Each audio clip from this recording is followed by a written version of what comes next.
It is in our nature to crave progress. But interestingly, the tendency to fear change is just as ingrained. See, the word progression is an implication that change has taken place. Therefore, we must not only accept change, but seek it.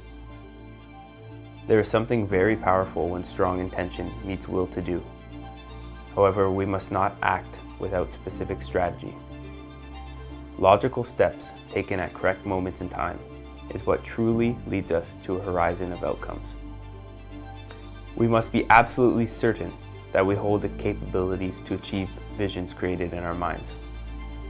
By unlocking the capacity to think uniquely, strategically, and with awareness, our actions align with our thoughts.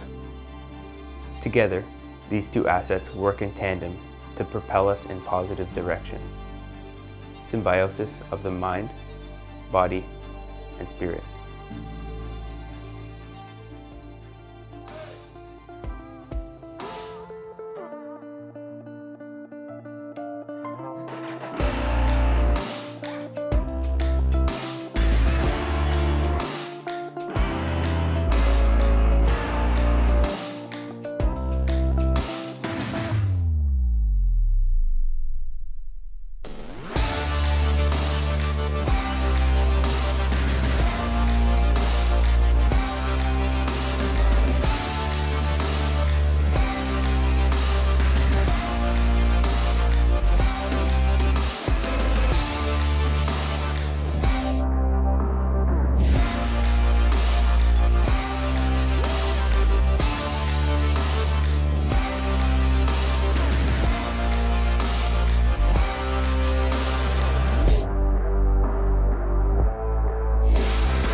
The most rewarding part of all this, I would say, is just the fact that I could shed 35 pounds in just under 4 months.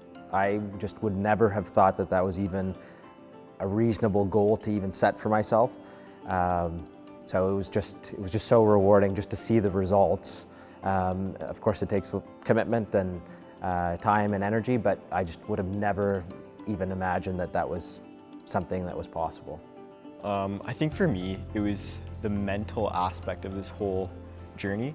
I think it's not too difficult to be on target with your macros and plan things ahead of time, plan your meals ahead of time, but just sticking through with it on a daily basis, the day-to-day grind.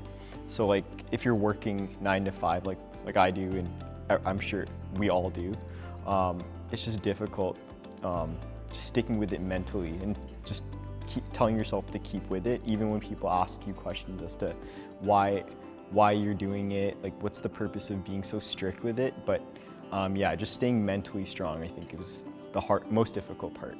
My expectations going in, I honestly didn't really know what to expect. I've never really pushed my body to the limits as I have the past 4.5 months. On such a strict gym routine, and having the support of yourself and the rest of the team really helped keep me on track with the macros. So my expectations going in, I kicked the door down and just busted every single expectation I had along the way. I would set many goals along the path, and as I was progressing through, I just seemed to kept exceeding those expectations, and I'm honestly just very grateful with where I'm at today, and I'm flattered by just the way the progress went. I think what I learned was really about being able to understand the cues that my body was giving me. And I know that listen to your body is a really big kind of cliche in a lot of ways. But what I took out of it was beyond that. It was about how do I respond to my body, not just listen to it, but then also take control back. So how do you mentally design your mindset to actually not just take control of your body, but also respond to those cues in a way that you can overcome the challenges or those negative adaptations that you're confronting, whether that is stress or irritability levels or hunger cues. Like, how do you manage those things in a way that works for your body and works for your mind? And so I'd say throughout this whole process, I've really just become so much more in tune with myself, and that has been incredibly rewarding. The 3 character traits I look for in a client.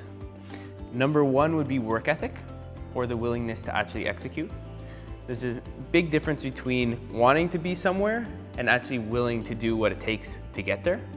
So that would be number 1. Number 2 would be coachability, and this has to do with communication as well. So somebody that is receptive to what I'm saying, but also is free to ask questions and feels comfortable asking questions. And that back and forth is pivotal for client success. We have to be able to communicate in order for this process to be smooth. And the final one would most likely be